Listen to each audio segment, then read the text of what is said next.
Hello, everybody, and I want to say thank you to President Hollande for having the wisdom and the vision to host this summit of conscience and call all of these amazing minds together to march as one towards a sustainable energy future.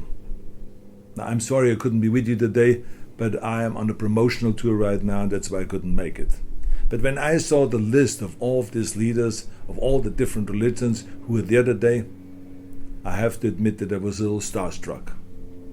Because I've spoken to a lot of people. I've spoken to scholars and academics about the science of climate change. I've spoken to bankers and investors about the economic impact. I've spoken to political leaders and other leaders about the policy. And I have spoken to military leaders and diplomats about national security. But this gathering is very special. It is unique. This summit appeals to the people's morality, and it speaks directly to their hearts. Ladies and gentlemen, I don't have to tell you how important your mission is to our environmental movement. It is a great and powerful goal to win over the people's minds and their hearts. Now, I've starred, of course, in a lot of science fiction movies, as you know, but let me tell you something. Climate change is not science fiction. This is a battle in the real world. It is impacting us right now. This year alone, for instance, we will dump 40 billion tons of carbon emissions into our atmosphere. The World Health Organization says that air pollution causes over 7 million premature deaths every year. And all over the world, you can see flooding and monster storms, droughts, and wildfires that are completely out of control. This is bigger than any movie. This is the challenge of our time. And it is our responsibility to leave this world a better place than we found it.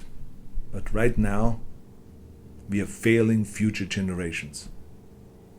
And a lot of it has to do with our failure to communicate, I have to be very honest with you. Communicating with the mass, with the people. I mean, we have told them over and over again about our climate change and about global warming.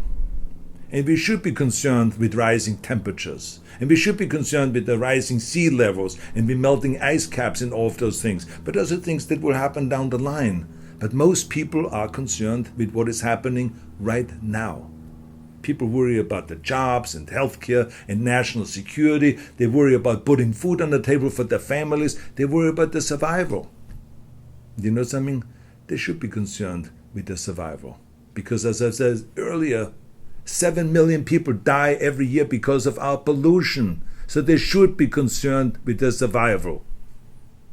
We know that a green economy will be much better. A green economy is a growing and sustainable economy. It creates jobs, it provides healthcare and financial security, and it cleans our air and it saves lives. So the bottom line is we can do better, and we must do better.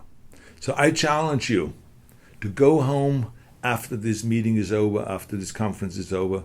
Go home to your congregations, to your churches, to your mosques, to your temples and your followers, and inspire them to fight for a clean energy future.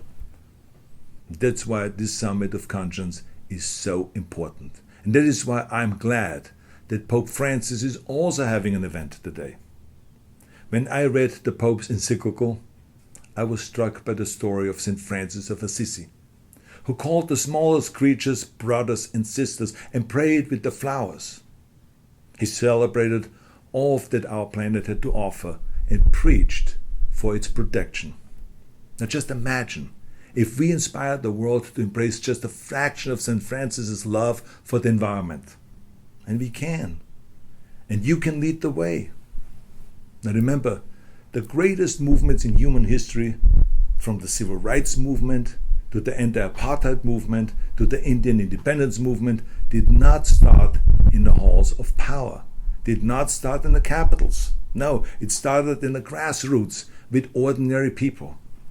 And the same will be true with our movement, if we speak to the people's hearts and their souls. Now, we have 133 days until the leaders of the world gather here for the 2015 Paris Climate Change Conference. And one thing we know is that they have a tremendous weight that they must lift off the world. And we also know that they can't lift it by themselves. We must help them, because together we can lift it. We must do everything that we can to communicate better and to preach and to inspire people to join our crusade. Now, when I was a young boy in Austria, I have to admit that I wasn't always on my best behavior when my parents brought me to church. I hope that you can forgive me for that.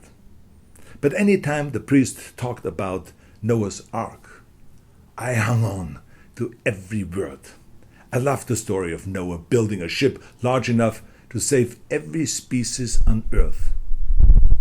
That epic mission captured every fiber of my imagination. And today, we have an epic mission of our own. Our mission doesn't call for building a ship, but ladies and gentlemen, our mission calls for building a bridge.